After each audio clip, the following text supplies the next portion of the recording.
coming tonight. This is calls to the Public Works Committee meeting on February 25th at 5 p.m. We've got a acceptance of the agenda. If there's no objection, does anything need to be added or anything? If not, if there's no objection, we'll move right on the minutes. Move approved. All right. Second. Okay, there's been a proper motion, a proper second. Any discussion on the minutes? Hearing none. Is everyone ready to vote? All in favor of the minutes, signify by saying aye. Aye. All opposed, passing unanimously. All right, citizens' comments. There's a sheet here. Any citizens in there? How you doing? Good to see you. All right. No. Okay. All right. We have no citizens' comments. Moving right along. Ordinances, resolutions. We have one by Alderman Garton this evening to discuss. And Andy is here to discuss it if we need to. It's a reading of Resolution 2025-5. It's a resolution to apply for the Local Parks and Recreation Fund, which is also known to us as the LPRF grant for various projects within the city of Parks, and I need a motion. Motion. Second. All right, there's been a proper motion, proper second, now discussion. Does anybody need to discuss that? Andy, do you mind telling us a little bit about that resolution that Alderman Garton has brought forward? This is for the 2025 round of the LPRF grants through the state, 50-50 match. We found out we would be eligible this year in November. All right. So we had to hurriedly. Normally we cannot apply for these while we have a current project going on. So we had to hurriedly put an application together, and we worked really hard. I do agree. I said this last night at the Parks Board public meeting. We had a good public meeting. We had several citizens there last night and aldermen. Appreciate the mayor and Jesse working with us collaboratively on coming up with a list. In your packet, I think it's on page 8, that goes all across the city, really, and touches a lot of different parks, a lot of different programs, a lot of different users of the park, a wide range of age and demographics that this would benefit, a lot of different activities and programs. It's a total of about $6.6 million worth of projects, of which the city would be responsible for $2 million of that amount. Okay, how many million? 6.6, and we would be responsible for $2 million out of the PIP fund. I believe that was where it suggested that we would take that money so that it really wouldn't use the extra sales tax that the citizens voted for. Okay. All right, any It discussion? would be budgeted in the FY26 budget. Andy, if we didn't have the PIP fund, would we be able to make this application? Really? I would ask for it, but I don't think realistically we would have a chance of finding $2 million. Fair dollars. Not without getting into the reserves, not in the general operating budget, no sir. At least for remind the citizens that this is the benefit of what they voted to give us. Sure. And you know, Alderman Roberson, that would be a good reminder at the board level too, to say something, to just mention it to not only to us or to the people who are watching TV tonight of this committee, but also publicly to say that, because that is important. Because he's got Transparency. oh yes, well, not only that, he's got it's a realistic, something that could possibly be done. This will come to Bowman in 2 weeks, or the first meeting in March. We're not asking for it to be rushed or anything. First meeting. Application's due in April. And the 2.6 from Durham Farms, we would have a deed restriction on that property. Okay. So that is the appraised value of that property, which they're allowing us to use, but we would have a deed restriction on that property. This is the thing you're talking about that went to the Parks and Rec Board, right? Yes, they recommended it unanimously last night. Yeah. All right. Thank you very much, Andy. Is there anybody else? Mayor, do you have anything to say on this? No, I just want to emphasize one of the things that Andy said and Eddie alluded to is that we're going to end up, really, it's only $2 million in cash, and we're getting 3 times that for the grant. So it's a 50-50 match, but a good portion of our match is the property. So. Did the governor's budget include a lot of money for these kind of grants, Andy? It is, they have amount of money funded. They have said that as of right now, they have more application asks than they have money. Probably because people like us that normally wouldn't even be applying this year are now applying, that actually have the money to match it with. So I don't know that we'll get it. I hope we do. I think this is a chance for our state delegation also to back us up when it comes to the governor's desk, who gets what. So we'll definitely make them aware of it and ask for their support too. Sounds good. Andy did a really good job putting this together. Thank you, brother. Appreciate that very much. No problem. Short time. That's true. It's been a snow day on six Zooms. Yeah. Thank God for Zoom sometimes. I'm looking back. All right, any further discussion on the resolution 2025? Hearing none, is everyone ready to vote? Like I said earlier, there's been a proper motion and proper second. All in favor of the resolution 2505, so applying for the local parks recreation fund LPRF grant for various projects in the city of Parks, going to the Board of Mayor and Alderman for approval, signify by saying aye. Aye. All opposed, passes unanimously. And that is with a positive recommendation, right? Yes. Okay. Yes. Okay. Love it. Most definitely. Okay, now, the next one is by Alderman Roberson and Mayor Cleary. Resolution 2025-10 is a resolution to provide additional guidance for the 2025-2035 Transportation Capital Improvement Plan. Need a motion. Motion. Second. Okay, there's been a proper motion, proper second discussion. Yeah, this is, we've already done one resolution. The first resolution was on the how the project would be evaluated. So it was the conceptual, how it would be done. This is an implementation resolution, and it charges the staff in a couple of important ways. First, to apply for any, what's the grants, the GNRC. GNRC. So it authorizes the staff to go after GNRC grants for these projects that are that we've already looked at.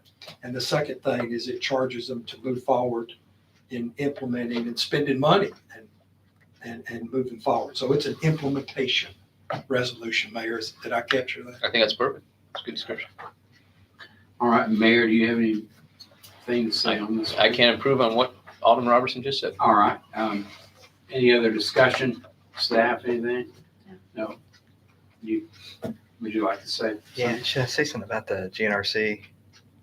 If you'd like to, that's item number 4 on Oh, the agenda. we'll talk about that then. Okay, that's cool. Are you sure? I'll wait till 4, yeah, You want that'd be to? fine. Okay. Jesse, anything? Okay. All right, hearing no other further discussion on that, we're ready to vote on resolution 2025-10.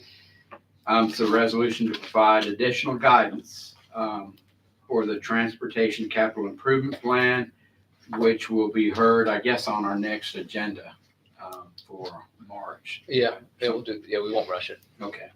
Well, whenever it comes up to the board, it's fine. All in favor of the motion signify by saying aye. Aye. All opposed, it passes unanimously. All right. Moving right along. We are now on to other agenda items. Let's go to trash collection update.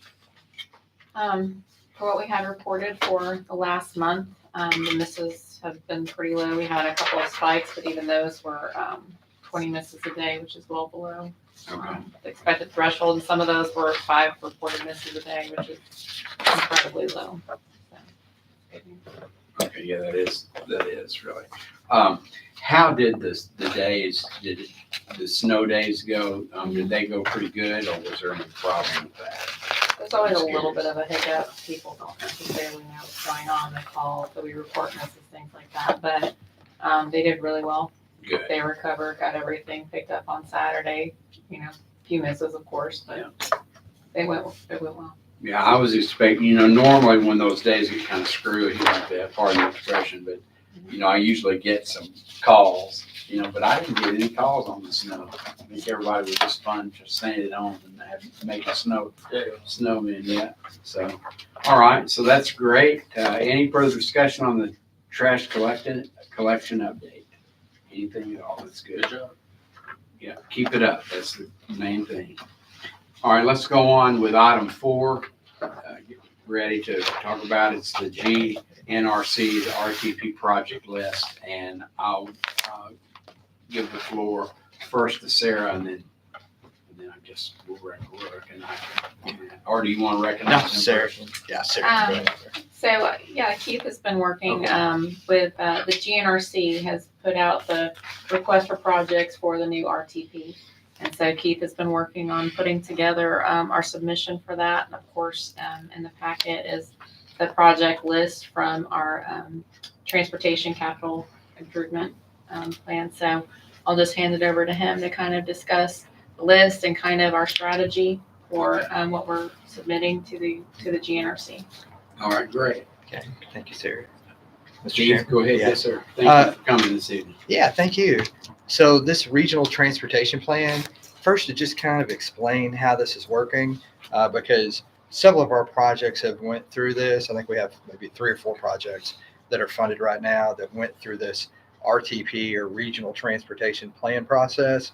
This particular process is looking at a long period of time. I think it's maybe till 2045. So it's like a long-term transportation plan for the region. And so we put our projects on there. That doesn't necessarily fund anything, but there's something called the Transportation Improvement Plan. We call it the TIP. And so that's where the money is, and that's where things get funded. But you got to have it in the RTP for it to trickle down to then become that. And then when it gets in the TIP and everything, then that's when financially, then we're looking at the city making commitments and things like that. But it's very important for things to have a potential for funding in the TIP. It's got to be in that RTP, because if it's not, then you got to go through a long process, and there's only certain opportunities later to add it. So in discussing it with the GNRC about this application, like previously, I think we've had like maybe 8 or 10, projects, but we've never had, as we were discussing earlier, we've never had a long-term transportation capital improvement plan. So we've never had this list, pretty detailed list of major projects to kind of choose from. So in looking at that and talking to GNRC, instead of just putting a handful of them in there, they're okay to be able to show the need that we have in our community for these major transportation and projects is to put all of them in there. So it's a lot involved. It's a very short window. The deadline for us to have all this in there is March the 14th. So we've been working on this for a couple of weeks, and we'll be working on it for the next couple of weeks to meet that deadline. But that's kind of the way the process works. But all these projects, we're going to put all of those in there, and then we don't really know what I wish we could, but we don't know what the scoring criteria, how they exactly evaluate, which ones kind of pull out that can drop down to the TIP or that kind of thing. But we're going to put them all in there. And Shake out later. yeah, and I think it actually will be pretty good, because I think most communities aren't necessarily putting all of their projects in there like this. So I think this is actually the good way to do it. And I think, correct me if I'm wrong, Keith, the TIP is definitely fiscally constrained based on available funding, but I think the RTP is as well based on an anticipated federal funding for the region. Is that It is. right? Yeah. So we're gonna put all of our projects that you have in front of you. We're gonna put all of them in this RTP machine. Right. Some of those, they'll be in the RTP, but it is fiscally constrained over that period of time. Right. It's kind of anticipating what the financial ability is. So it is constrained. So the ones that are in the active, I guess, for lack of a better word, active RTP, those are fiscally constrained real potential projects. And then there'll be other things, and some of our things will fall into that'll still be in the RTP, but they're going to call them illustrative. So they're in there, and then being in there as illustrative is a way to eventually for them to work their way to be in the actually active RTP. I know that's kind of it's kind of a little bit confusing how all of that works, but that's pretty much the simplification of how it functions. So any projects in the illustrative list would give us the ability to still, if we wanted to apply for any federal grants, we would still be able to do that and say it's in the RTP, but it's not a high priority in the RTP. So the GNRC may or may not fund it in the TIP itself. But we could seek funding. I think that was pretty clever to put them all in there, honestly. I know, like you said, other cities are not because they have a different way. I know what they're thinking. They're thinking if they don't have that many, they can get the funding, whereas we're just putting them in there, because if something happens, the money's there, they're provided, and the other cities won't be able to have that luxury because they haven't submitted it. So, Correct. That's correct. so that's a very good thing that we should be doing. So does this have to be approved by the GNRC to be put in the illustrative list? Yes, And they who will. makes that decision? That would probably be a combination of the Transportation Steering Committee and The the policy board. policy board. So the number one question I'm going to ask is, how are you coming on your current projects that has money set aside for it? And the fact that we've got one big project happening right now, and then another pretty big project coming, that's going to help us get more projects into the TIP, to move them from the RTP into the TIP. So now's definitely the time to take advantage of that.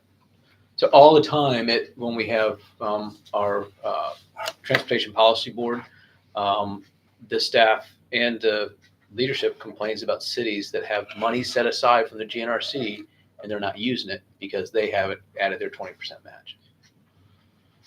And we're in a position now where we haven't been in previous years. We're spending that money, and so it's not just sitting there. So it puts us in a better position to be funded. Sounds good. Mayor, do you have anything else on it? I don't. Thank you. Jesse? It's just great that, we have a list to provide. It's going to make the process more streamlined and give us that many more projects for them to consider. So these don't happen without funding. So that's a critical component. All right. Sounds good. Sarah, anything else on it? No, I don't have it. Jade? And, so there's a, Yeah. Yes, go ahead.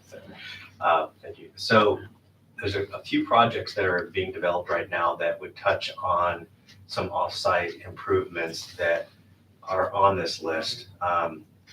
One, for example, I think is number 21 that could potentially, depending on how it's scored, be moved up to be number 13 or 14. How do we build into this list and being illustrative because it's lower on that list to be able, how quickly can it move up if there are developer funds or developer actually construction related activities, not just setting aside money? Like how does that weave into this list in GNRC?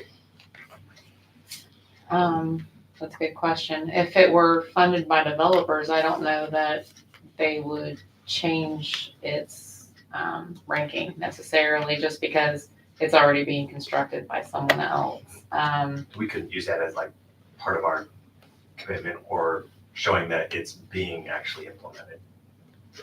We could try and make an argument for it, but they have amendment timeframes and maybe, I Yeah, don't remember exactly what those timeframes are. there's but- different windows, so it's kind of like different spread out windows. Yeah. But if we had something like that, Jay, on a project where we had a development that was going to put in a certain amount of money, and maybe even the city was going to put in, just hypothetically, put in a certain amount of money, then all of a sudden something that had no local funding now has half of the funding or 30% of it. Then kind of what happens is then we get with GNRC and we talk about what's available, and there might be just enough money put with that can then make a project work. Or we could shift some things, and we've done this in the past where we've had projects that were in the TIP and were fully funded, and we let those go out of the TIP funded and replace them with something else. So that's happened in years past. So there is some flexibility to do it, but it's a pretty big, lunky machine. It's not real smooth and quick. It's a little bulky. this has been beneficial in those discussions, being able to point to something as an anticipated project, now actually in a plan to get them to not argue so much and push back on those exactions, so. I find there's a lot of value in this plan. And I can say, just to commend the elected officials for adopting this. In my conversations with GNRC about this, they were very excited that we had this plan, because not that many places have a plan like this. And they were very pleased with that. So I'm hopeful that kind of helps, and it shows we're serious about what our priorities are. And so this kind of lays out what those are. Proof will be in the pudding, whether Yeah. BOMA puts money in the projects. Yeah. So, where does the money come from, the GNRC? Is it federal money? Federal, tax on gas money that comes to this? That's probably 80, maybe 85, maybe Okay. 90% of it. It's not state money. It's federal, it's all federal money, pretty much. So sometimes there are state projects state puts into that GNRC sort of wants to bless. So there does get some state money involved. So the governor in his state of the state talked about putting, I think, $1 billion in transportation projects. It might be good for us to be briefed by our lobbyists, about what does that mean? What's the $1 billion? Do we need to get in line for some of that? I know we've already got Exit 8, but the governor made a big point of, I'm going to put $1 billion in transportation improvements across the state. So, okay, thank you. Can I add one more thing? Yes, sir. Sarah sort of alluded that there's a technical committee that scores projects like this, and if they're appropriate for GNRC money and sort of ranks them a little bit. That technical committee right now is chaired by Joshua. I can't think of Joshua's last name. Josh Sudduth. Josh Sudduth at the county. He has been very helpful to us, and I'm not saying he's done anything inappropriate, but just the explanation and standing up for Sumner County has been very helpful, as well as our staff by far. So having Joshua there, when does his term end? Do y'all know? He just started. It's pretty new. It's pretty new. Okay. So he's been helpful. So a big project, Ward 6, is the Old Drex Creek in New Shackle, that red line, there. And I understand from Marshall, which is the project manager for the county, that they're trying to get the funding. I don't understand. I thought the funding was already there for that project, because we've already contributed to that project. Yeah, The city has, so I don't understand. it's about the phase and the obligation of the federal funds. So it's funded through local programs, has federal funds associated with it. So they've completed NEPA and they're wanting to move to design. In order to move to design, the funding has to be obligated from FHWA to that phase of the project. So the state tells FHWA they've met all the requirements of the NEPA phase. They're ready to move on. We'd like to obligate this funding, and they have to approve that. And so that's kind of where they are. So it has the funding, but they just have to go through this checkbox every time. Okay. Part of what takes a while. The process of government is slow. Yeah. So, Oh, there's an email that we got today too that, anyway, go ahead. don't want to know, that's what I'm saying. I Yeah. just don't want to know. Jesse, you have on this, but anything, that okay. All right, moving right along. Thank you for your comments, because they're very good, and I appreciate anytime you want to, you can offer something else to the table or to the committee as a whole. Just, let me know, raise your hand. You're perfect on it. So let me go on to the next one. Settlers Way and McCain Crossing stop control. So we had received a request to provide an all-way stop control Mm-hmm. at Settlers Way and McCain Crossing. Currently, Settlers Way is the major street, Right. but one of the approaches has a stop control. And then the side street is McCain Crossing, and that currently has stop control.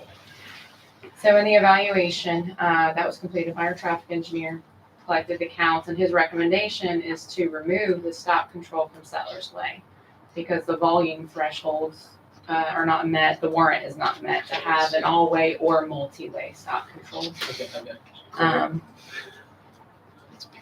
This, of course, is not always perceived well or received well by the Right. public. So before implementing this change, it has gone to Traffic and Parking Committee. It was unanimously voted to proceed with this. The mayor's reviewed it. But before we proceeded with implementing, we wanted to bring it to Public Works Committee for representation and discussion. It looks like a subdivision. It is. What ward is this in? This is 5. 5. 5. Oh, there's a stop both ways. Yeah, So but it's- only one of the sides. Yeah, Okay. yeah. About that? Or is that good enough? That's perfect, I think, yeah. Thank you. Pretty good for using my So we No would mouse. retain the stop sign that you see here in McCain Crossing, but remove the stop sign on Settlers Way.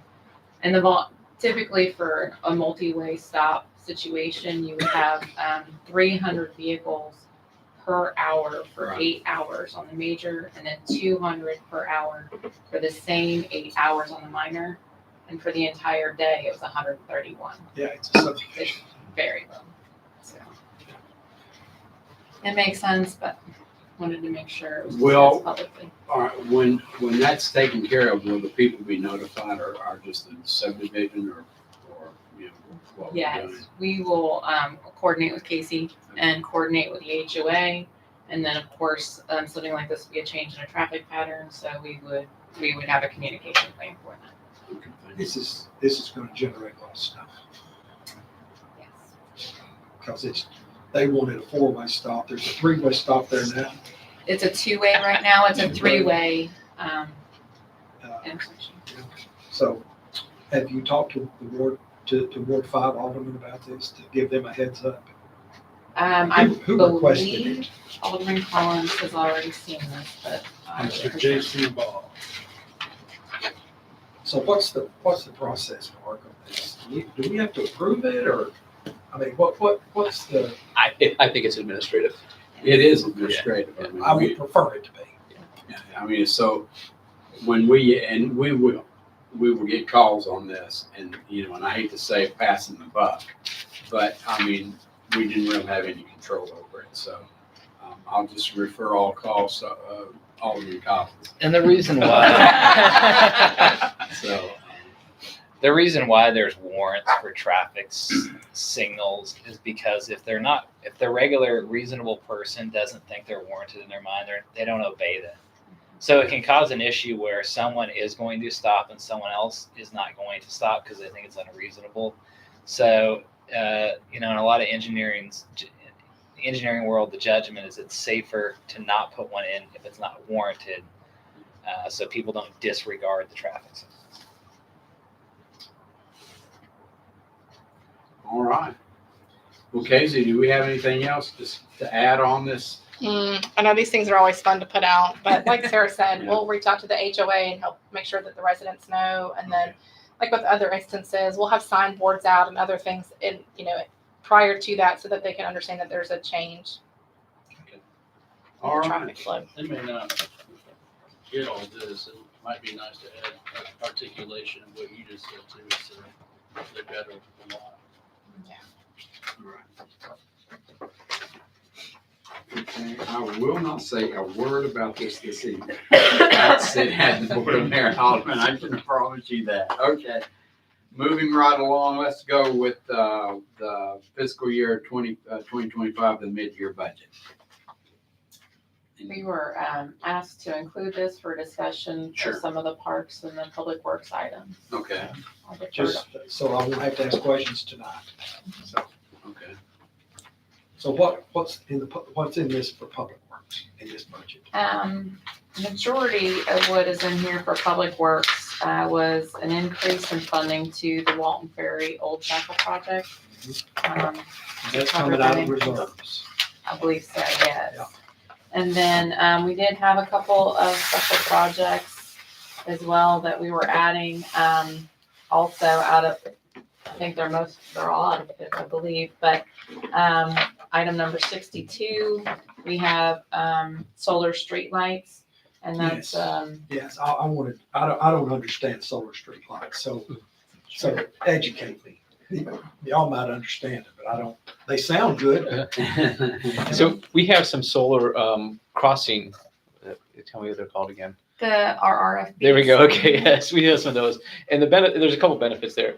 One is when if you have where electricity isn't available from NES or CEMC, they're still going to operate. Other is that very often they don't require digging or putting physical lines up above. A good portion of our crossing areas near schools have those. It's a big flashing yellow light. It's rectangular. And then you'll see at the top of the pole, we'll have the photoelectric cells up there. So if we don't need to drag wires to somewhere that we need these, we have the opportunity to put a lot more out there. It becomes cheaper. It becomes more cost efficient. If we have to trench wires or we have to put them overhead, it's gonna be more expensive. But do they work? We're using them a bunch right now. Street lights? Okay. So to jump to streetlights. Yeah. Yes. So that is something that we're looking at. We're trying to make sure that they will do that. And there's some technology out there right now that says that these are newer, these are better. If they don't work, we're not going to get them. If we don't feel like they can illuminate the area that we need for the time that we need, then we won't go forward. So there's $20,000 in the budget for that. So how many will that buy us? So it's by Bonita Park. Well, it's Camarado. Is that Yes, so when the mayor brought this to me, there was an area where I know we have underground electric and we don't currently have any streetlights in this area. So I recommended a small pilot project. It would do 3 streetlights along Bonita at Buckhaven, Stillwater, and Ridgemont. that have no streetlights in that area? So the 20,000 is going to get us 3 street lights. Yes. And do they produce the same amount of luminance as a regular street light does? I mean, or is it going to be just kind of gray, So we're still evaluating the various options, but there are options out there that say that they do provide the same. What's attractive about this is right now they have no street lighting in those areas, and we've had requests for street lighting there. 20,000 for 3 street lights, and this is a trial. Yeah. This is a pilot That's to see if it works. Yes. Well, let's hope it works because there's a lot that'll be a benefit for a lot of people that need them in the city of Hendersonville, and it'll help us out, too. Because the last thing we need is more lines, and so. Well, and sometimes that digging would also mean cutting pavement, Yeah, which we don't want to do that's that. true. So- You're right. So of the mid-year budget, your recommendation, Mayor, how much is going to Public Works? Do you know, Walton Ferry is the biggest Yeah. expenditure. Paving. Are we doing the paving? Signs. Oh, that's Additional okay. Signs. Is there paving in the mid-year budget? So there's a little bump in there. Am I right about that? I don't think we added anything for paving this time. Did we do, what am I, We had some professional services for stormwater, sorry, Eddie, I thought that we had something in there too. Yeah, I didn't see any paving. call boxes for the Greenway, Okay. Yeah. and then the additional funds for the signal at Maple Row Boulevard. We also may need to buy more salt. Sorry for that confusion. We might. That's not in there right now. That's something that we've talked about just the past couple days. So that's what I was, okay, sorry about that. And then parks, Andy, what's in there for parks? I think parks has a pretty good contribution in the mid-year budget, doesn't it? Yes, sir. We have a lot of our items are appropriating funds that have been donated throughout the year to get them in the right place where we can spend them. Then we have an adjustment to our part-time salaries from where we've had to add several part-time program supervisors to be in all the gyms that we had to add for basketball this year. Example, we had for Liberty Creek Elementary and both gyms at Liberty Creek High School, both gyms at Pope John Paul, Gene Brown, and Tito and Beach Elementary, gyms we have not used in the past for basketball. So we have to staff those when we use them. We also have an adjustment to replace 2 pedestrian bridges at Drakes Creek Park that have been over the last few years hammered with flooding. We've shored those up so that we could use them now, and as soon as we get the chance, we will replace them. So that was the major item, I would say. And As the far as the projects looked go, at them. yes, codes evaluated those, and, What was their evaluation? that we needed to shore them up for now and replace them. Yes. Yes. Good. Okay. All right, yeah, speaking about our our team with our ballparks and our basketball type thing, you might want to make an announcement about your 2 Yeah, children. Wells and Wyatt won their championship games. That sounds so rigged. Congratulations. You tell them I said congratulations. I'm very proud of them. I'll do it. That's super. That's cool. That's super news. And I'm sure they were ecstatic. They were ecstatic. I saw them. I Cade won saw his too. them, They're gonna think you we know, have it on rigged here. Facebook, you know, with their My son won I'll his do it. championship. with their. They'll be slam dunking next year. What are those 2-foot goals? Well, congratulations to that. That's great. All But right. that whole event, they are so cute, those kids running up and down the courts. It is just something to see. Well, that's fantastic. I'm glad to hear it. For the parents. Yes, that's right. Yeah. Andy, in the mid-year budget, there's nothing in there for Oh, yes. adding parking at any of the parks, is there? Adding parking, Yes. no, sir. Temporary parking or anything? No, I'm sir. start getting complaints at the rugby fields. Yes, sir. I spent 30 minutes on the phone with a resident that lives across the street from Rugby this afternoon. Okay. We did go in about a month ago and made space for about 50 extra parking spots in the Rugby parking lot. That being said, people are starting to park up and down both sides of Avant now, and anticipate our phones are going to ring for a minute. What's our plan? I have no plan. Have no plan. No, I don't know that we could plan for particularly flag football to have grown from 200 kids to 700 in 3 years. The field right next to the rugby, is that owned by an Avant, Mr. Avant? Correct. And at first we were able to park there, and Right. he no longer allows that. Have we tried to work a deal with him? Every time we see Pay him him, on it, you know. every time we see him on his tractor, we've tried to offer. Mr. Silkwood has tried to. We did pay him when we first used it. Paid him every time there was an event. We use that little secondary parking lot to the left of Rugby. People are parking in the cul-de-sac that I'm not even sure we own by the retention pond. And there's a third site down the street that is city property. It was going to be where the fire hall was that we parked to, and it's still. I mean, this past Saturday was only 2 games. It was University of Tennessee and another team. And people were still out on the road. What are we gonna do, Mayor? So we've talked about looking at design for the park across the creek. And that will have some parking. And that will have more parking than we have at the rugby fields. And once we have that, there'll be no parking on the street, because you might have to walk a little ways, but they'll have other parking there. Now, that's a couple years off. It better be till I leave the board, because Drake's Creek can't take thousands of more cars. You know, I mean, that road is just horrible. Yeah. With traffic. So, just speaking as one alderman in that area, I could never support developing that for parks until we fix Drake's Creek Road and the intersections and, you know, and all that. Yeah. So it just can't handle it. Okay. James, you had something? I was just gonna note that planning and parks and public works, as we meet and we talk about going after grants, to the mayor made the point that, you know, those solar allow us to look at areas that you know, you wouldn't want to run electrical lines to, just because of flooding and what have you. But last year we put in for a couple of grants for LED and solar power. We didn't get any of those, but we're reevaluating those and seeing new funding opportunities where we can put those in, kind of blow some projects apart into smaller pieces to pick and choose from different sources.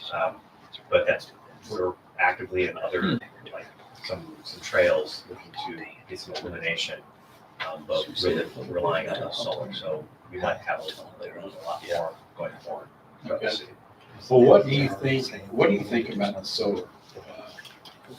My past experience, it was very reliable, but we had a lot more sunlight more steadily. So the only issue, cloud covered and tree covered, where it might be a little bit more difficult in certain areas to get those, but it's open sun. It's great. How long did you use it? 3 years. They've come a long way. Very much so. Yeah. That's why it's here. There's a neighborhood on Sanders Ferry on the right that used to be where the old church was. It's now a neighborhood. I believe all of their street lights are solar lights, if I'm not mistaken. I'll need to go by and look at that. We put it, Yeah. I can't remember the name of the neighborhood. It's to the right off of Sanders Ferry. Yeah, I don't know the name of it, but I know how to get there, so.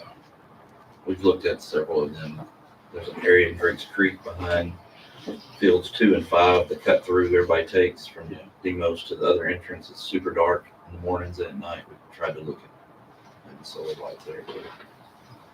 So Water's Edge, is that? No, it's not Water's Edge. It's on the right. It's at there was a church offset from the road. Yeah, was it Trinity Baptist? Yeah, I think it was. Yeah, it was right there. It's right before Hickory Hills, the condominium's right there. It's right there past Imperial Point or Imperial. Waterford Village, That's it. Waterford Village. Yes, that's it. Oh, really? Phase 4. There you go. Thank you. They're using I'm only surprised solar. with the phase 4. I didn't know what phase, but I knew They're it using was. only solar there. So I Jesse, don't know if it's all of them, but it's a lot of them. So Jesse, back several months ago, this committee recommended to replace the maintenance barn at the parks. And is any money in the mid-year budget for the maintenance barn replacement for the parks? I don't believe there I is, don't but think there is either. We haven't went out to bid on that yet, so. There's not. Yeah, there's only 4 projects that are in here on non-operating. That's the traffic signal at Maple Row, the Greenway callbacks. so and then did the we, realignment. did we allocated in the past though, we appropriated money for the barn, didn't we? We have, But I understand from Andy, I asked him these questions, he said, the bids, we're afraid are gonna be much more than what we've allocated. So it would probably be a good idea for us, especially in the PIP fund, to keep back as much as we can to help pay for any overruns in that maintenance fund. we will have some in the PIP fund that we're gonna dip into for, Okay, absolutely. We will have to adjust the budget. okay, thank you. Thank you. All right, any further discussion on the mid-year budget? Thank you for your help on that. Those are comments really you like to hear, that, when your staff says, yeah, we kind of like them, they have a possibility at least. Instead of saying, man, I'll run away from those things when they're even discussed. So Listen to the experts. that's exactly right, always. And your alderman, always listen to your alderman too. And the mayor and then the mayor and the alderman and also your police officer when you get stopped or something. Oh, okay. All right. Any further discussion on the mid-year budget? Thank you for bringing all that up. That was important. I'm glad you asked to be placed on the agenda on that because that is important, knowledge to have at that time. Okay, let's go with the parks bridges. I know we kind of touched on We that. touched on 2 of them. I'll let Sarah can probably speak towards All right. 2 of them better than I can. We have 2 wooden pedestrian bridges in the parks that we just discussed earlier All right. that the mid-year budget is funding to replace, which is probably much needed, definitely much needed. There are 2 pedestrian bridges between Drake's Creek and Veterans Park that codes inspected and found some minor issues. There's ADA issue. There's, we need to do some painting and tightening of the bolts there, but those are in relatively good shape, I would say. The new Greenway wooden pedestrian bridges we've already addressed one major concern, which was nails coming up. We had the Knights of Columbus help us put 8,000 wooden screws in. That was a big help. We're already starting to see some settling of the concrete that's causing a transition issue. The top rail the Trex board is wavy already. Not just for not even being a year old, looks kind of bad. None of this is Sarah or Public Works' doings. I would say they didn't build it. They weren't even really in charge of it. Yeah, this was design build, right? The boardwalks were. The boardwalks were, yep. And so those are issues with bolts that aren't up to code, and we're having a hard time even getting a local contractor to bid on coming out to tighten. It's not really something we can do in-house even. It's going to require, some of it's going to require getting in the water. The bolts were not up to code. Correct. When they were installed, they were not. I can't say that they were not up to code when they were installed. I'm saying within a year, they are not up to code. They check the torque on the bolts, and some of them are loose and they need to be torqued up. I don't think it's an issue with the bolts themselves, but it's the wood shrinks, that they're not torqued to spec now. So they need to go back and tighten them up. Okay. A lot of times on A-frames, like that's part of routine maintenance. You just go back and you have to spend every couple of years, you got to retorque everything. So that's what's happening. Okay. And the Trex on the top, that material heats up in the sun. And so it has a lot of expansion and contraction. And so a material like that it's not going to be perfectly straight. It is wavy. It's been like that since the day that they installed it. That's more of an aesthetic issue. But there's some items that were called out that are going to need maintenance. So I think the point of this is it's going to, this bridge is going to move and it's going to continue to need maintenance. It's not under warranty though from the contractor, is it? Is there any kind of warranty? Okay. There's a 4-year fitness for workmanship in Tennessee. I'd have to look into that specifically, but through the TDOT local programs contracts, there's no warranty outside. Once the project is closed out and completed, there's no, But not with the builder himself. possibly with the builder. I'd have to look into what you're speaking of specifically, but as far as the contract for the work, there was no warranty period beyond the contract closeout, which is standard. Say all that to say, none of these are safety issues on this Greenway currently. It's just stuff that's got to be fixed and for us to feel good about it. Right. The other two bridges, the one coming in from Demos into the park and the one coming in from the old batting cages on Conway Twitty, stone bricks, very similar situation to what we had with the Rotary Fountain at Memorial Park, where it started to just fall off all the time. We were constantly picking up blocks. We've had what I would consider a very reliable source to go out there and evaluate them, that does stone work all the time. So he gave me the same line that a different company gave me about the Rotary Fountain. Basically, when those were put on, that's not outdoor stone. The glue is not outdoor. We could spend a lot of money to do it like we did the fountain. Probably upwards of 150,000 if you want to ballpark it, or we can kind of remove the stone, maybe sand it down and paint it and make it look like, I spoke wrong. I said the entrance from Demos, the Saundersville Road Bridge that connects over by Witten Elementary is the one with stone. Yes, The yes. Demos Bridge is the one that we would try to make these look like if we didn't want to replace it with stone. Sarah's team has gone out and started kind of figuring out what that might look like on the one on Saundersville. And you can speak more into that than I can, probably. Yeah, they've removed quite a bit of the stone, just evaluating what it might look like. If we need to sand anything down, if you will, or if it might be okay the way it is, or if we need to look at painting it. Andy has, as he said, he's spoken with somebody already who's given us a quote on what it might look like for them to do that work. If we wanted them to go ahead and paint it, which they would do both sides. So they do the inside interior portion facing, drivers, and then also the outside portion over the stream, which, I mean, that would be kind of a big deal because you can't lose any of the material into the stream. They would have to all be. So the bridge, Andy, is the one coming in from the batting cages into Drudge Creek Park. That's the one going into the park. Is the one it looks terrible. Yes, it does. And the one on Saundersville, it's worse. Okay, I haven't seen that, okay. But there's no, I'm sorry. No, go ahead. No, Okay. go ahead. But there's no, I'm sorry that they're bad. No safety And I was- concern. Yeah, that's what my No, notes sir. are. Make sure there wasn't any safety issue there because there's thousands, people going into that park. Right. Right, okay.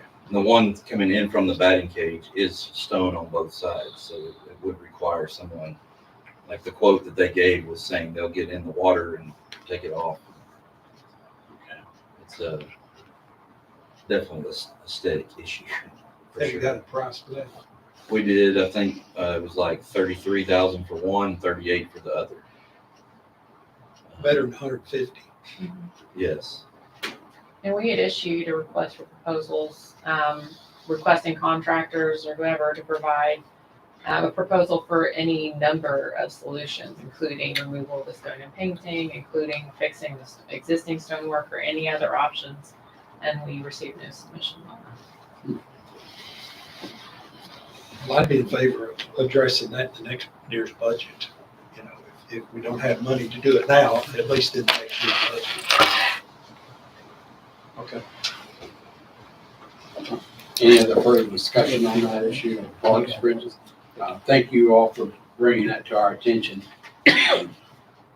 Especially those two particular bridges because they really do, people see those because they're the first things that they see when they come into the park, especially the one that was in question, the one that, and that, how old is that bridge? Ooh, I mean, I remember when, I don't remember the year it was built, but I remember when we were talking about it. Yeah, I'm gonna say before then. I think it is before then, yeah. I'm gonna say midnight. I'll have to go look at the plaques on it. I'm sure your name's on it. Yeah, it is. I don't know what bridge it is, but anyway, yeah. But I think you're right. I think you're I'll go look. right, because I remember Dave Lamar was the public works, parks director at that time that I remember was being built. Because there was some issues about the wooden bridge and everybody was for that. But, there were some folks I remember. Never mind. But yeah, there was some issues about thinking, with the wood. And I think I even supported it, believe it or not. Pretty sure I did. All right. Any other further discussion on that? We'll move right on to, yes, that's right. The world famous light synchronization project. Tell me good news. Sir. Good news. I don't have any, sorry. Okay. It's just an No. ongoing project, right? It is, well, I have one piece. They did approve the estimate. They concurred with the estimate, but they've had the construction plans since early December. Yeah. And now they have included a note on the bottom of their responses stating that they're not reviewing plans until mid-March Okay. through their reorganization of local programs. So I've sent follow-up emails requesting they review these and expedite this process, but I don't know if they have begun reviewing them. Did they say why the mid-March? Do they have so much going on up there? Or is that's just their routine? I don't know about that. No, it's not routine. They're reorganizing, Right. which is something that we knew was coming. They have some new leadership, which hopefully this will result in some efficiencies over time. But for now, their review is on hold. Okay. Until when? Mid-March. Mid-March. So we told citizens that construction was going to start in January. That was our plan. before. January would start. So now it's, I was still hoping to bid in the first quarter, but I don't know if that's gonna be possible. But this is very out Government of our is slow. control. Yeah. That was the email that I was alluding to earlier. You had an email that was forwarded to you about that. so do we just do nothing? Nothing can do, really. I mean, we're waiting on them till mid-March. Well- Go ahead. I'm What would sorry. it cost us to do it ourselves? Oh, Above 2 million? and then reimbursing what we've been reimbursed already for design, but yeah, 2.4 million. So when Pat Campbell made that suggestion 6 years ago, we all thought he was crazy. That's Yeah, I that's remember. You that's know our what? option. Yeah, you sure did. It is kind of ironic. You know. I know That's you our wrote option. them down, brother. Good. Thank you. Sad, Mhm. frustrating, sad.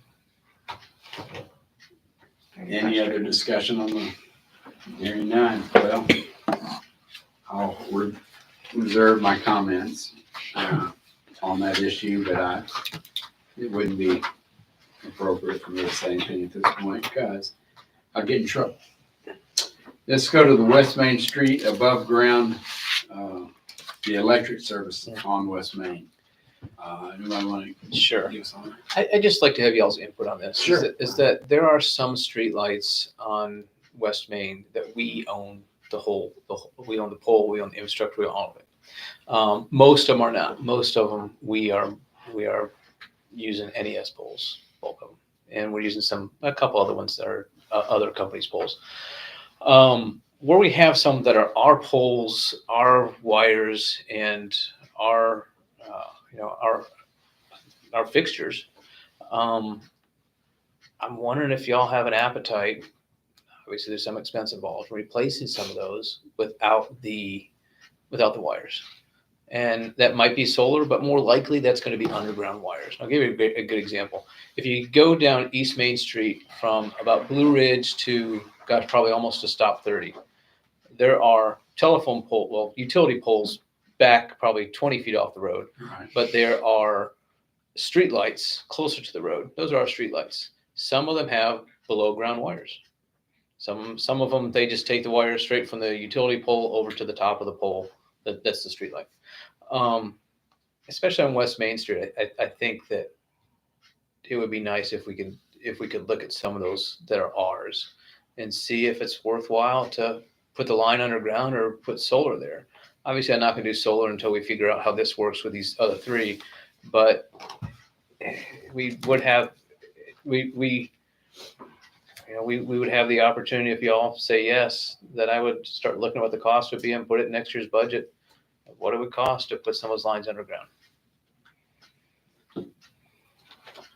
How many lights? Just, I mean, do you have a ballpark? If y'all tell me to look at 5, I'll look at 5. I mean, probably on West Main, I would doubt we own more than 20. You think it's that many? Yeah, I don't know how many would actually be just ours. A lot of them over there to AT&T poles. Okay. But there are some that are just ours that have above ground lines running to them. If you don't have the appetite for it, I totally understand. But We got a grant for some LED lights on Main Street. How's that progressing? is that yours? It That's there. got clawed back, right? Yeah, it did get called back from the CRISA funds. I think there was the COVID monies, but then they did put some STBG funds toward it. So it's currently in the tip at an 80/20 for $135,000. We have not moved forward with that one right now because it would have to go through the local programs process, which would be, we'd have to get the checkbox on environmental And We get more emails. design and right of way. More emails like this. Yes, and so ultimately the cost of that project would no longer be $135,000. It could Right. be $400,000. Or 6. And at that Yeah. point, I don't know that it's worth I don't know that it's worth the funding. And keep in mind what That's that is, been it's really just appropriated. replacing the fixtures. That's it. It's not removing the Yeah. wire Well, or that's- changing the decorative pole. Right. I was trying to see if there's a nexus Mm. that we could implement with that, but if it's clawed back, you mean clawed back by the federal government, by The, Doge? the original funding, before that, it was Like a it year was ago. COVID funding that It's like a year had ago. expired. Okay, Yeah. okay. I can only speak for myself. My concern is I want to put every penny that we can muster into some of these transportation projects. To me, fixing the roads is more than taking the wires. I mean, aesthetically, I would love for us to all have underground utilities along Main Street. But I, for one, Alderman, I want to see every penny that we can be put into these projects to move forward one or two or three of these transportation projects. My priority, my own.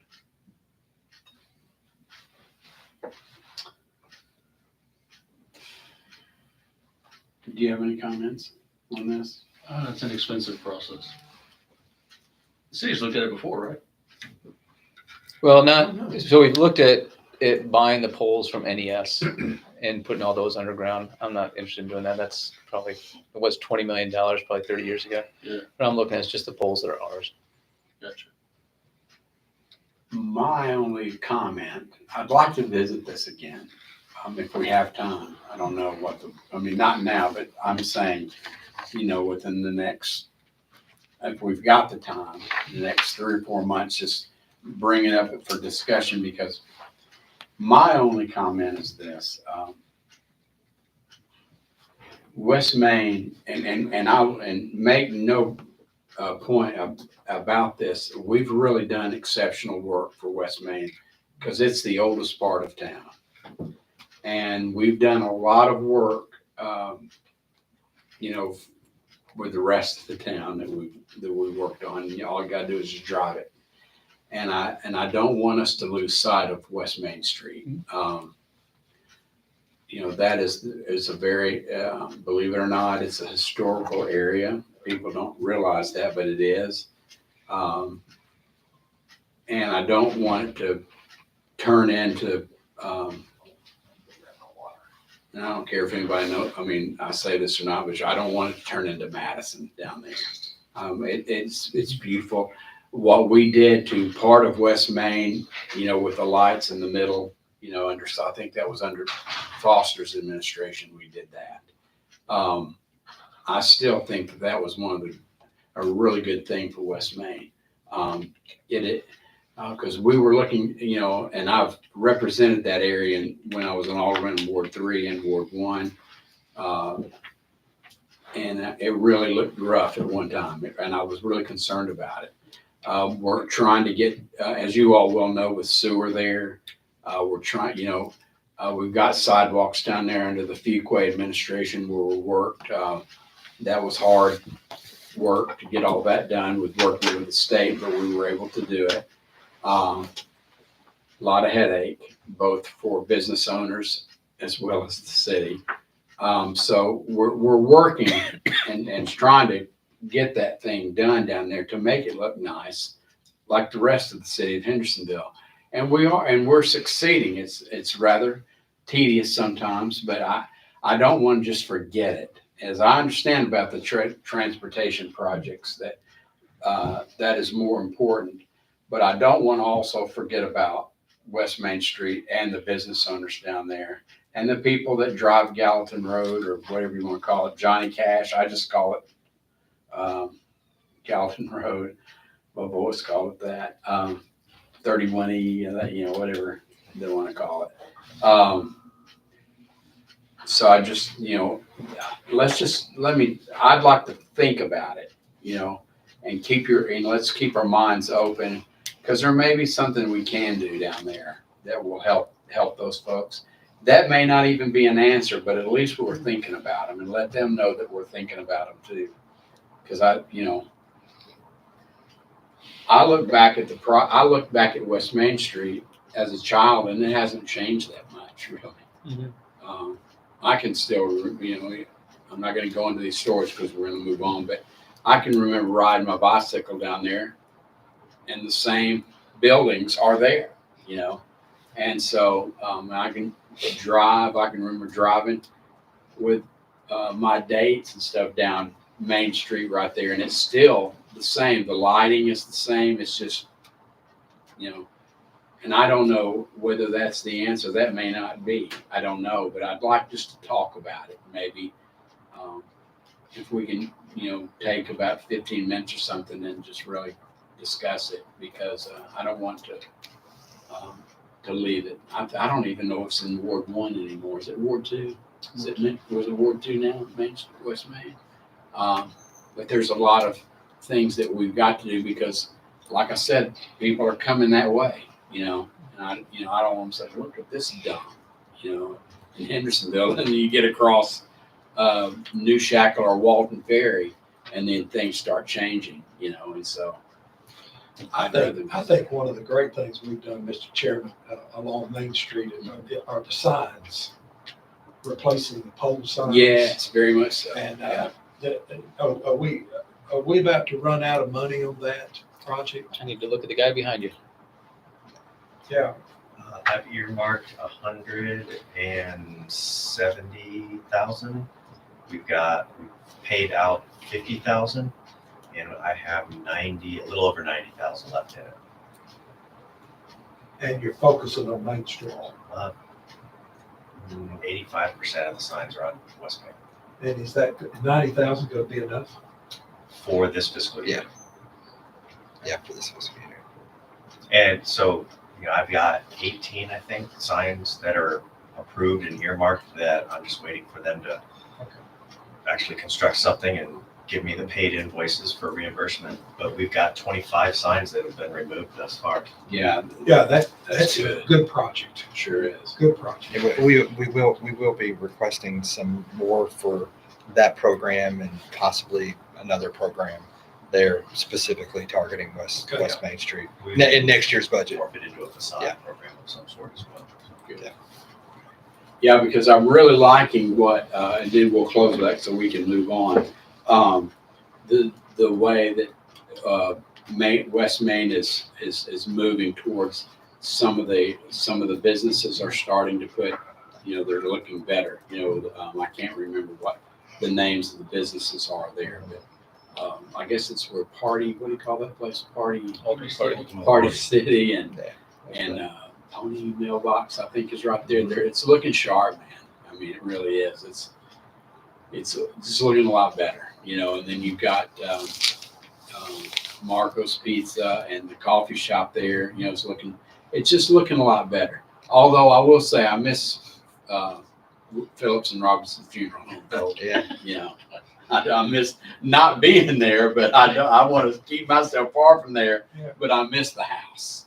The city square is actually fixing to undergo a major renovation. I guess what, from the tornado? Yeah, or but just- that trigger of it. Yeah, part of it. It's going to be a pretty substantial improvement. Part of the sign program. Yeah, that too. We're negotiating. Actually, the sign program is what opened the door for looking at the greater improvements. So. Good, I'm glad. Okay, I'll just leave that one at that. You're gonna have to start coming to our committee all the time now. So you've got a lot of this good information for us to. Real quick, Yes, sir. some of the buildings that were damaged got raised, but the rubble stuff is still there. They're gonna come back and get all that, or what? Yeah. Well, yeah. They're getting we should. excited. Yeah. So It'll we be think Well, I was that happy will, to see them get raised because we think that will encourage them to remove the rubble. All right. So we've had some conversations that have not proved successful. it's a $50 fine. I can't remember $253, I think. Oh, okay. Something like that. with Yeah. court costs. Yeah. So which is unfortunate. Is that city court? And how about the old bowling? Are they gonna demolish that anytime soon, or do we know? Or should I not say? Preliminary ask about that? discussions, but I'm not sure they have a plan There, yet. there's several, with the big play. Yeah, there's several things working. So that is extremely active right now. So, and the building and all that, but there's a lot of activity going on out there. on all those properties right there. We have a beautification committee that meets once a month Right. in this room, and it's full. And we discuss properties like this. Y'all are very welcome to come. It's entertaining and informative. All right. Well, thank you very much. All right, let's move on along then. If there's no any other discussion on West Main hearing, then we'll move right along to the electricity expense at the parks. Okay. So this is something. If you could pass this around, please. This is something that really is a cost saver or money saver, I should say. We're spending more electricity in our parks. Just we have more activities going on in the parks. We continue to look for ways that, especially I do, instead of spending, investing. And this is really what made me think about this was Sanders Ferry Park. Is you can't go out there without a good breeze coming up out there, Yeah. and also we have trouble getting wires out to some of those poles as well.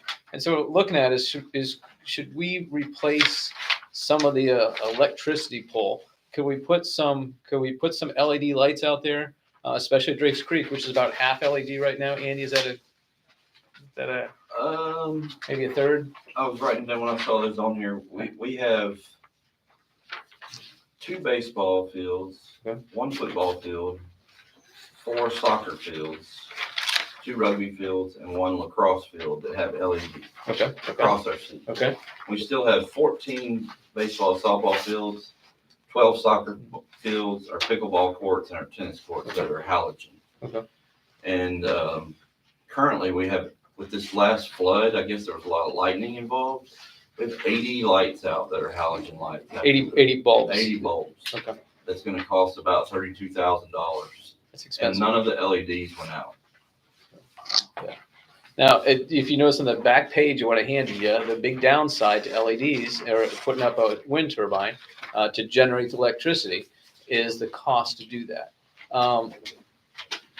But the savings are significant when you look long term. Again, I'm just looking for your input to see if this is worth pursuing. Definitely the LEDs in the park, we've seen how that's working there, saving us money. I mean, I certainly feel like we've got an example of the benefits of that.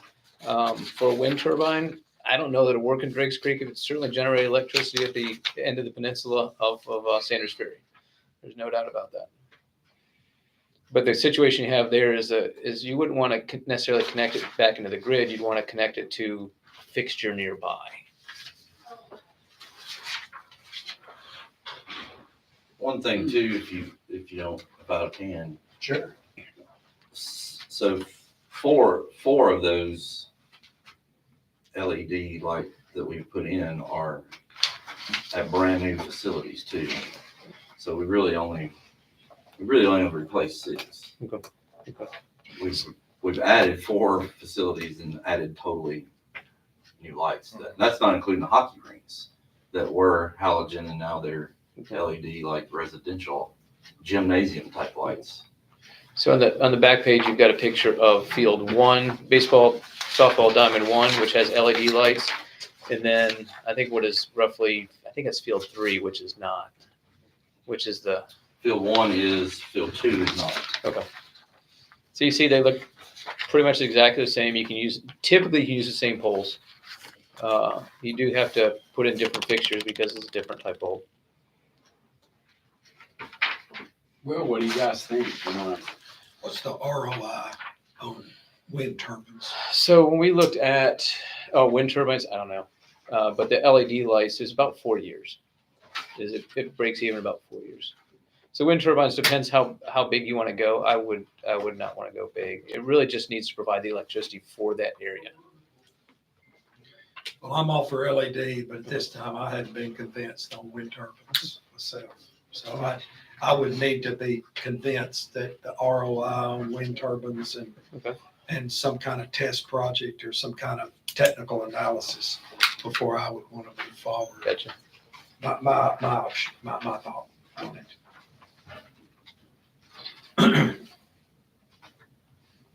But I'm all for LEDs. I I think they make sense. Yeah, I'd have to see some information on the windmill, lights. I was never a big fan of those because and the only reason I wasn't a fan of them because I don't know that much about them. I know that Billy Bob Thornton doesn't like them on, what was it, Landman or whatever, Landman, he doesn't like them either. President Trump doesn't like Yeah, it. yeah, President Trump doesn't like them either, yeah. Scam. Yeah, that's a scam, yeah. He speaks of them fondly, I guess. But it's a big scam, so that's funny that you said that. That's good, I mean, because it's so true. But yeah, all right, so I don't know.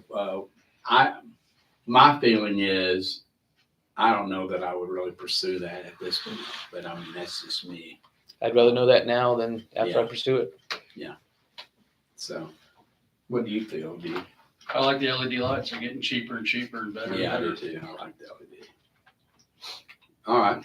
Well, I guess we'll just put that on the back and we can revisit it, and see, because the world is always changing, and especially with lights and things like that, it changes. So, well, thank you for bringing that, and we'll just put it on there, and we'll talk about it again. And probably in my proposed budget next year, we'll have some money for LED lights. Good deal. I should say to replace some of the current incandescent or the halogen with LED. Yeah. With that, excuse me, that company, Path, Yeah. they are an approved contractor for NES, and they've been following up with me. Good. And I was going to bring up the possibility of having them come to Public Works Committee in March to present again, to potentially put some money in the budget for LED And we're talking about street lights, right? streetlights. I think it'd be wonderful, but they've come before. Yeah, I've heard. Is there any objection from the committee to having them come to our committee meeting in March, did you say? In our March meetings? Yeah, I think they've already done a report. Yeah, okay. If you would put them on and just let us know and let the mayor know and Jesse and everybody know that. All right, any other discussion on that? Hearing none, let's move on to commercial tree cutters. This is becoming an increasing problem. There's no idea how many different companies or individuals are cutting trees for residents in Hendersonville. Right. And our service is that we will pick up residential tree limbs that have been cut or that have fallen if you pile them close enough to the road. And we've got some restrictions on that. Very often those tree limbs have been cut by professional tree cutters or somebody who's getting paid. Right. And a subset of that is that those tree cutters agree to haul away the tree limbs. And you paid for them to haul away the tree limbs. And they go and set them out on the edge of the road. Yes, they do. I know for a fact that's true. Yeah. Caught. Yeah, And some of those folks, I'll say two of those folks have been very, very difficult to deal with. And they honestly don't care. Because as they told us, you can't prove that I cut that up versus the resident cut that up. Sort of true. But when you have somebody with multiple trees in their front yard and there hasn't been a storm for 6 months, you're pretty sure what happened. And so we just like something with a little bit more teeth. I'm not real sure what that is. The best suggestion I have is maybe we specifically license tree cutting companies. And if they don't have a license and they cut up trees, then they go to court. I mean, they might get a warning here or there. Then they go to court. There will certainly be people that can, regardless of what we do, there will certainly be people or companies that will continue to do that and set them out at the curb. That's still going to happen. But it's just getting worse. And if we could have some way to effectively enforce it, it would be helpful.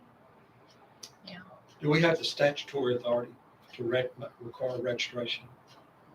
Yeah, I'm sure we do. Yeah. Only you would ask me that question. I say I'm sure we do, but I don't know that. I think we have for business licenses to do work in the city, they should have a business license. But would they? could we separate them out? So a lot of them do have business licenses, but could we separate them that have to have a license or a permit as a tree cutter? I mean, we're having to get special statutory authority to register renters. That's what, we're asking for legislation. So, Lance conveniently left right before we had a question. for you. Yeah, he An ran. alternative is some communities require tree cutting permits. And that way you know where they're cutting and you can follow up to make sure they're not draining city resources. yeah, and But that's, it's not, Pull the permit. it would charge a de minimis permit fee. I wouldn't want to charge a big fee for that, but like $25 or $50 a permit. but the mayor's, if it were possible to do it, the mayor's proposing that would be less of a drain on the staff I understand. administratively, but And that's what we really That's an want. We really want them to pick up their tree limbs and take it with them. Well, I'll tell you this, if you want to sponsor this, that's cool because you brought it up. But if you need someone to sponsor the board, I'll be a sponsor on that because I have seen these last times when I'm into the board, I know for a fact that we've seen people doing that and that's just wrong. Like I live on the lake too, but when there's a tree that's down, I cut it down. There has, even when when the tree, that huge 200-year-old tree fell on my, I had the insurance. I made, they were like putting it up there at the front. And I said, good. My insurance paid for you to take it out. You get it out of my yard. Because you had to be a hard rear end to some of those people about that. Because you're right. But I've seen a bunch of them in my district. The biggest companies we have do a pretty good job of it. Yeah. It's the medium and small ones that we don't see much of that cause problems. Well, I'm pretty passionate about that because they and see what they're doing is they're taking advantage of us and our resources, and if they're taking advantage of us, they're taking advantage of the taxpayers of the city of Hendersonville, and I don't go for that. So I concur. thank you. All right, let's, Mayor, if you would look into that more deeply, and if I can help you or this committee can help you in any way, man, you just give us a shout. This input is very helpful. Very helpful. Okay, thank you. All right, now we're, I'll be dog. We are down to other business. So, does anybody have any other business within Public Works? I know we've had a lot tonight on our agenda, but I want to personally thank our city staff during these torrential rains. yes. Sunday morning on my way to church, when I turned right off Drake's Creek on the stop 30, Sunday morning, there was a public works crew out at that creek dipping out debris so that the water could flow under the bridge. That intersection was impassable because of the flooding. So I want to thank the staff. Please thank all of your crews, all the crews that went out early morning on Sunday. And I'm sure the parks did the same thing. Those are things that we don't, that our citizens don't see. But I know I saw them as I left, which brings me to the point. There's still a big tree in that Drake's Creek. They're at the bridge. It's Oh, a they got it. huge. I think they They got got it it today. yesterday. Yesterday. I think, Did they? yesterday. Yeah. Mhm. Okay. It was Yeah. big. It fell, I think, right after they Yeah. got that. It Yeah. fell It was, right okay. after they got that. Yeah, thanks to the staff I'll For let their- them know. for the hard work, and Jesse and the mayor, and I'm sure that we had to authorize overtime for that, but it kept the city, we're so low, our geography is so low, or topography is so low in the city. If we don't keep the streams clear and running, we're in trouble. So thanks. Can I add something to that? Yes, sir. And they did it safely. They did all of that safely. And so I went over and talked with the crews on Friday, took them pizza, and I talked about how important that they did it safely is to us. Because very easily they could have spent some time out there and done some wonderful work if somebody got hurt or done damage to one of our vehicles. And I told them, I said, it's not worth y'all getting hurt if it's a dangerous project or job that you have. And so that was very impressive to me, is everything they did and nobody got hurt and no damage to vehicles. Glad we've got a full-time mayor. That's Thank true. you. Thank you. Feel free to bring that pizza on 209. What's your address? If he's not riding a bicycle. There you go, man. I used to ride my bicycle everywhere in town because it was the only way I could escape my mom and my sister and brother, you know. You're on the record. So, she knows. Mama may be watching. Oh, yeah, she probably, honestly, she probably is. So I'll get it when I get on mine. But anyway, and I want to echo Alderman Roberson's comments on the public works. I had a guy, and I wrote his name down, and I cannot remember, but he actually called me and told me about the flooding in our ward, in Mark Burdorf's in our ward. And I drove down there, and he was dead on. And I said, well, it's a flash flood. You know, he said, if you want us to do something, just let me know. And I had never, out of all the years, Frudenthal used to call me all the time about flooding, but it was a lot worse in the old days. But I do think that, and it doesn't go unnoticed when they do that. And I didn't even know that he had my number, and I was very appreciative. And I got his name, and I am going to write a note or something to him how much I appreciated that. And it did. The water went down, you know, so we didn't really have to take any action. So Andy, what happened in the parks? Have we estimated the damage from the I'm gonna say floods? it's right around 150 to 200,000. And is it covered? Some, not all. We just met with the adjuster today. Spent the day with him. Like I was telling you, the lights. Like he has to go back and look at they have an app that shows where lightning strikes were and figure out if they'll cover those outages. It's not as near as severe as last year's flood this time. What about Mary's Magical Parks? We're going to reopen it tomorrow. We have 2 areas that we'll have to fence off in there. So there's some damages in there, but I think we'll get away with insurance covering all of that this time.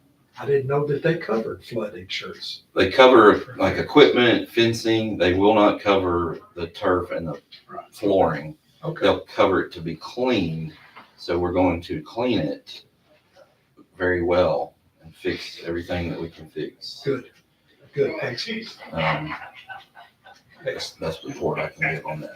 Well, thank you for the emails, because that's very important. The way Well, I'm sure y'all give me comments or calls if I do. So.